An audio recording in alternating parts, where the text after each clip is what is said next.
Hi friends, it's Sheri here, and this is going to be a slightly more serious video. I make like one of these every couple of so often, and no one watches them, and they're sort of just for me because I see something happening in the bigger world and I'm just like, kind of want to talk about it, but in like my own sort of way, I guess. So yeah, this is going to be an interesting sort of storytelling moment. I don't know what this video is. Every time I make one of like more serious videos, I'm just like, I don't know how to do this. And honestly, I'll be 100% honest, like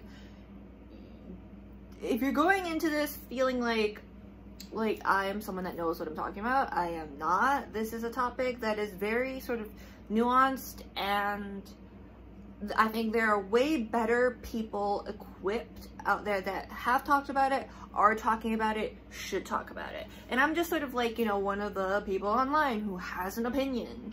Whether that opinion matters or not is really debatable, but I thought, you know, something I wanted to talk about. I've been talking about it with friends, and I'm just like, I might as well share it with you guys for like the 6 people that watch this video.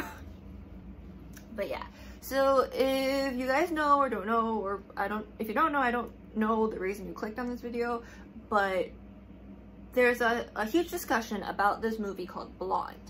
And it is a movie that is like semi-marketed, or like semi kind of like shrouded in the idea that it's like a Marilyn Monroe biopic. It's not. It is based on a book that is a retelling, a reimagined version of Marilyn Monroe's life. It's like fan fiction that got published, which it's a whole nother discussion, right? About like fan fiction and the importance of fan fiction in literature, which there is some, you know, Dante's Inferno as fan fiction of the Bible, that's self-insert, there's a whole discussion about that, right?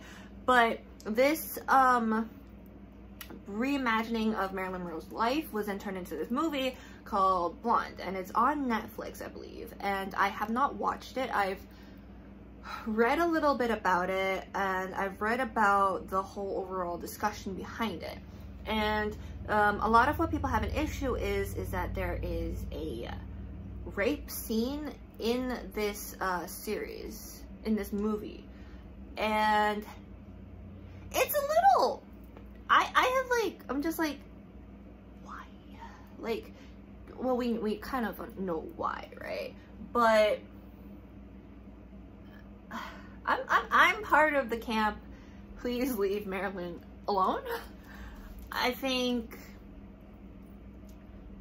it's a little weird, like, to hear it phrased out that this is a movie about a reimagining of her life that has a reimagined or completely imagined rape scene in it. And you gotta wonder, you really gotta wonder about that. And this video isn't to like be like, tell you to don't watch that movie, you know. I feel like I'm not watching it for reasons that I'm not comfortable with it, and you know, that is just my choice. If you were to go watch it, go ahead. It is, there's people that maybe probably could have said no to making it that didn't say no, so it is out there, it is available for consumption. This is not a discussion whether you should go watch it or not. I'm not here to enforce any of my opinions on you. I just thought we'll take this moment, right? Because Marilyn Monroe is thought of as many things, and she is treated in many different ways, and she sort of, there's Marilyn Monroe that as a sort of character as we know her as, and then there's Marilyn Monroe the human. And I think a lot of times people tend to forget about the human aspect of it. They have their like idea of, you know, either, you know, this really sexy like Hollywood lady, right? Or this poor thing that, you know, was taken advantage of by Hollywood. And those are you know, those are like kind of the two characters people have created about her. And I am in no position to tell anyone like that's right or wrong. I didn't know her personally. I would have loved to. Like get some coffee with her and just sit down and chat and spill some tea and all of that. But, you know, can't happen. And of course, like even I have like my own idea of her and what I think she might have been like. But I think it's important to remember what she was like actually as a human. And so I just want to say, like, before you go watch that movie, or if you go watch that movie, maybe like before that, I'm going to read. This is now story time part. So this is a piece from a magazine, the Motion Picture and Television magazine, and it's an article that was written by Marilyn Monroe. I thought, like, you know, people often have this idea of her in the movies or her in tabloids and her characters that she plays, but what do they really know about her that she's kind of said herself, or about her story that she's told herself, you know? And I thought this would be, for me, this was a very interesting piece to read, and I think maybe a lot more people should read it, just before you have any image of her, right? These are her own words, her own experiences, her own thoughts. The piece is called Wolves I Have Known by Marilyn Monroe for this magazine. I found this, like, obviously couldn't get my hands on the actual magazine from like the 1953. Couldn't get my hands on the actual magazine, but this is transcribed onto a website called MarilynRememberedFanclub.com, and honestly don't know much about the fan club itself. I just searched up this article. I read like a snippet of it somewhere else before, like from like a more news standpoint thing, and this I think is the full piece. I will link it down below so everyone can go read it. I'm not going to read you the whole thing. I don't even know if I have the copyright for that. But yeah, so we're gonna read you a bit. This is Marilyn, you know, writing about herself, about her own experiences, titled Wolves I Have Known. So the little like blurb thing on the top of the magazine is, they say I'm whistle bait, could be, but I'm forever meeting guys who don't stop at a whistle. I've learned to handle them all. First, I want to say that this would be a very uninteresting world if there weren't any wolves. But a girl has to learn how to handle them, or she'll run into a bushel of trouble. There are many types of wolves. Some are sinister, some are just good time Charlies trying to get something for nothing, and others make a game of it. This last type is the most interesting. The first real wolf I encountered should have been ashamed of himself because he was trying to take advantage of a mere kid. That's all I was, and I wasn't suspicious of him at all when he stopped his car at a corner and started to talk to me. He looked at me all over, and then came up with that famous line, "You ought to be in pictures." That was the first time I've ever heard it, so it didn't sound corny to me. He told me he had an office at Goldman's studio and said, why didn't I come and see him, and he would get me a screen test. It sounded pretty good to me, as I was crazy to get into the movies. I was modeling at the time, and I asked the people who ran the agency where I got my jobs what they thought of his offer. The manager called the studio, but was never able to get in touch with my would-be benefactor. However, the wolf called the agency, and I made an appointment to go to his office on Saturday afternoon. I didn't know then that the producers and other movie officials don't make Saturday afternoon appointments. I found that out later. I also found out that he didn't really have any connection with Goldman's studio, but had borrowed a friend's office. He was fat and jovial, and of course drove a Cadillac. He gave me a script to read and told me how to pose while reading it. All the pose had to be reclining, although the words I was reading didn't seem to call for that position. Even as naive as I was then, I soon figured out that this wasn't the way to get a job in the movies. He was getting sillier by the minute, and I maneuvered toward the door and made a hasty exit. The next wolf I met was in policeman's clothing. Now, if you can't trust an officer of law, then whom can you trust? At least, that was how I felt one December evening when I stopped in at a little hamburger joint on Hollywood Boulevard to have my dinner. I had a $50 check I got for modeling, and I thought that I could have it cash at the place, but they didn't have that much money on hand. The policeman was having coffee at the counter and offered to take me across the street to a clothing store and get it cashed. I thought he was very kind to make this offer and thanked him for his enthusiasm.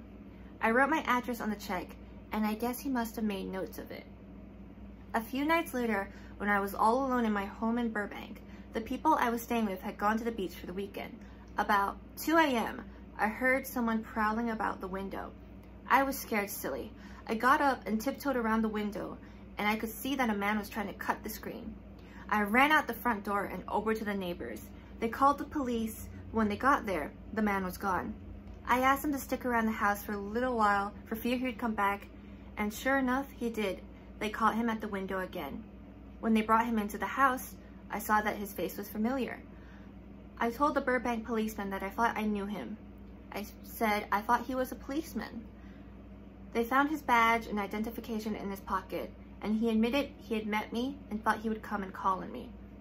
They told him he was rushing it a little, and that when a gent called on a girl, he ought to ring the front doorbell. They took him to jail, and he doesn't wear a badge anymore. When I was modeling, I did mostly play clothes and bathing suits. I used to meet a lot of wolves among the buyers who wanted to take me to dinner and give me trinkets. But I always told them that the agency people were very strict and wouldn't let me go out with anyone I met during business hours. I didn't have much trouble brushing them off. I found out that in those days, if I just looked sort of stupid and just pretend I didn't know what they were talking about, they soon gave up in disgust. If you are born with what the world calls sex appeal, you can either let it wreck you or you can use it to your advantage in the tough show business struggle. And it isn't always easy to pick the right route. For instance, there was a day when I woke up and I didn't have a nickel to make a telephone call. At a small part in the Marx Brothers picture called Love Happy, finished in September 1949, and I thought I was on my way to success. But nothing else came until the following spring, when MGM hired me to play in The Asphalt Jungle. Meanwhile, money was scarcer to me than hen's teeth. I think I'll stop it there, because I realize I am not that great at reading aloud anymore. Very out of practice.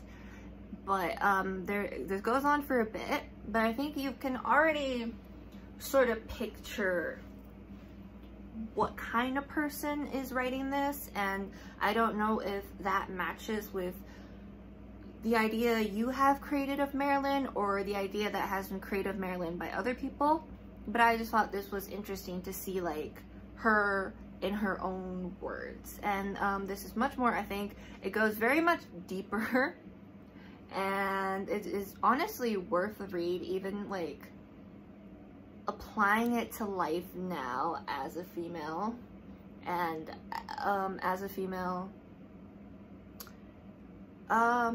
in, I guess, whatever kind of job, because if we're honest, there's a lot of things that haven't really changed, have it?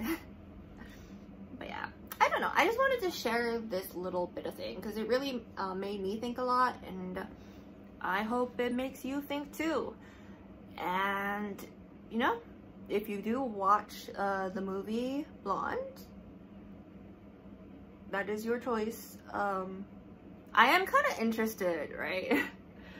I'm kind of interested, like, what their main portrayal of her is, you know, as sort of like the sexy bombshell or the poor little thing ruined by Hollywood, you know, that. But I think I'd rather go look at old interviews, watch movies she starred in, or kind of read her own words than this reimagined fan fiction moment of her life with a rape scene in it. I don't doubt that there were like horrible things that happened in Hollywood, and you know, she talks about some stuff, not necessarily like rape in here. I just, yeah, your own decision. This is just sort of like me spilling my thoughts out into the universe, and yeah.